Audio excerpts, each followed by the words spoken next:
making the United States less reliant on China. But at the same time, and the whole world.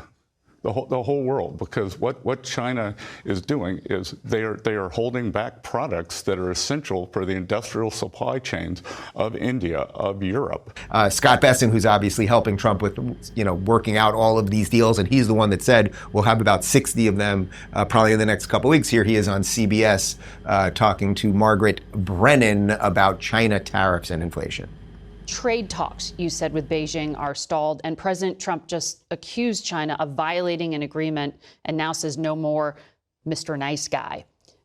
Are you intentionally escalating this standoff with Beijing? Well, I don't think it's intentional. I think that what Secretary Hegseth did was remind everyone that during COVID, China was an unreliable partner. And what we are trying to do is to de-risk. We do not want to decouple, Margaret, but we do need to de-risk, as we saw during COVID, whether it was with semiconductors, medicines, the other products. We are in the process of de-risking.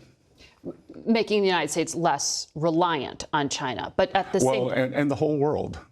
The whole world, because what China is doing is they are holding back products that are essential for the industrial supply chains of India, of Europe, and that is not what a reliable partner does. the reality is there will either be less inventory or things at higher prices or both. When we were here in March, you said there was going to be big inflation. There hasn't been any inflation. Actually, the inflation numbers are the best in 4 years. So why don't we stop trying to say this could happen and wait and see what does happen? All right. So first off, Bessent, that's a great line. We want to de-risk, not decouple. We're not saying we're not going to do any business with China. Again, they make a lot of stuff whether we like it or not. We buy a lot of stuff whether we like it or not. Simple as that. So we don't want to decouple from them, but you want to de-risk. You want to make sure that you're not so reliant on them. So when the next pandemic hits, even if they're the ones that released it from the lab, that we don't have to get our PPE from them. We don't want to be so reliant on them for superconductors and all of these things as we enter this AI arms race. This is all obvious. And then, of course, our follow-up question, but prices are going to go up with things. That might be true at times. It actually might be.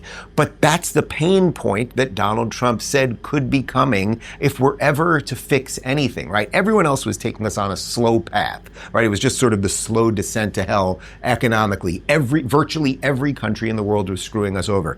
Now we're in this shift phase where we're getting screwed over a little bit less, but during that de-screwing, we got decoupling, we've also got de-screwing. During that de-screwing, it's going to be a little bit bumpy. And then, of course, he's right that inflation actually has been completely fine. The market is more than back from those few days that everybody said, that all hell was going to break loose and everything else. So it's all just nonsense.